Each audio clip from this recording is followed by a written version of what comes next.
السلام عليكم.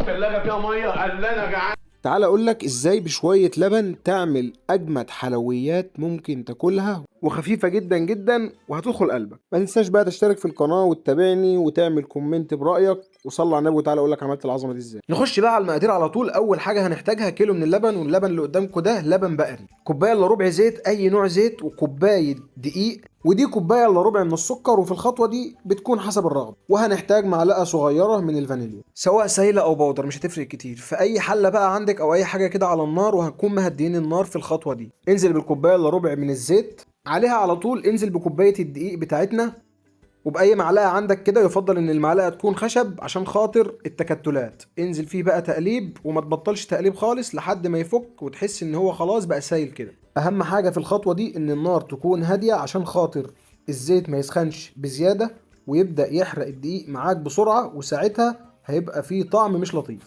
كمل تقليب بقى يا ابن عمي، وما توقفش لحد ما تبدأ تشم ريحة الدقيق. مادام شميت ريحة الدقيق هنا هتبدأ انك توقف. واهم حاجة انك تحس ان القوام بدأ يتقل زي ما انت شايفه قدامك كده. هتشيل الحلة دي بقى وتركنها على جنب كده، او هترفعها من على النار. وبعد كده هتكون مجهز معانا كيلو الحليب البقري اللي هو بالمناسبة وصل 20 جنيه دلوقتي. انتوا كمان بيقولوا لنا سعر كيلو اللبن بقى عندكم بكام، وهل بقري او جاموس، وانت منين. المهم هتغلي اللبن لحد ما يغلي كده على نار متوسطة عشان خاطر ما يتحرقش من تحت. اول ما اللبن يغلي معاك ويبدأ يفور، اطفي عليه على طول وشيله على جنب. وخلي بالك لو سخن عشان خاطر ما يلسعكش زي ما لسعني. وهتجيب الدقيق على الزيت اللي احنا كنا لسه عاملينه من شوية، وهتبدأ تنزل بيها على اللبن وهو سخن وبيغلي زي ما انت شايفه قدامك كده بالظبط، وبالمضرب الكهربائي بقى بسرعة جدا جدا جدا عشان ما يعملش اي تكتلات منك. وبالمناسبة الخطوة دي انا عملتها على الرخامة بعيدا عن النار تماما. بعد كده هتبدأ تحطه على نار هادية جدا، وهتحط عليه الكوباية الا ربع من السكر اللي احنا كنا حاطينها على جنب عشان خاطر ما تنسوهاش. وبرضه بالمضرب كده هتضربهم تاني كويس.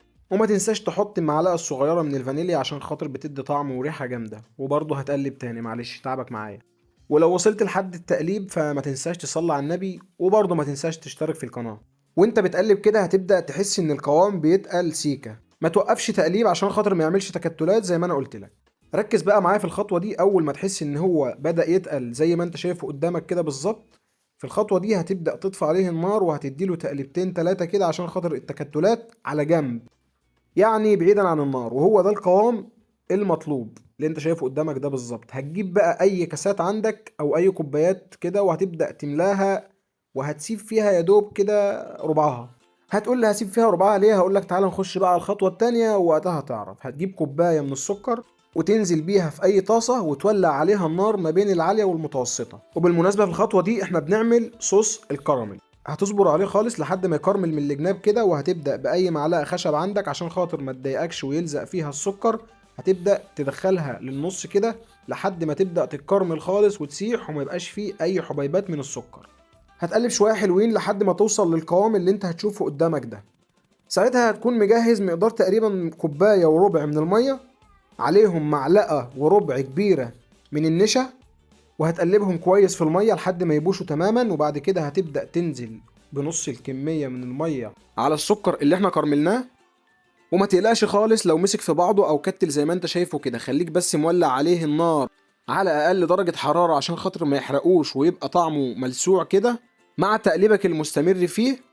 واول ما يوصل معاك للقوام ده وتحس ان هو بقى تقيل سنة كده وما عادش فيه اي تكتلات خالص، هتنزل بمعلقة كبيرة من الزبدة. وطبعا كل ده على نار متوسطة او اقل من متوسطة شوية. هتقلب بقى الزبدة مع الكراميل كويس لحد ما الزبدة تختفي تماما وما يكونش لها اي اثر. وخلاص على كده هتكون عملت اجمد صوص كراميل. هتحطه بقى على جنب كده لحد ما يبرد، او هترفعه من على النار لحد ما يبرد. وبعد كده هتبدأ تصبه في الكوبايات او في الكاسات اللي عندك. وبكده هتكون عملت حاجة حلوة جميلة جدا وبمكونات بسيطة، وتكفي تقريبا لسبعة او 8 افراد. عايز اقول لكم ان طعمها كان حلو جدا جدا، واهم ما يميزها ودي الحاجه اللي خلتني حبيتها بزياده انها خفيفه. وانا بحب الحاجات الخفيفه، يعني مش من الحلويات اللي بتجزع او بتضايق. ما تنساش بقى لو انت لسه ما تابعتنيش تتابعني وتعمل لايك وكومنت برايك. ايه ده؟ ايه ده؟ ايه الطعابة والحلاوة دي اقسم بالله. وبس كده، نشوفكم في فيديو جديد، والسلام عليكم ورحمة الله.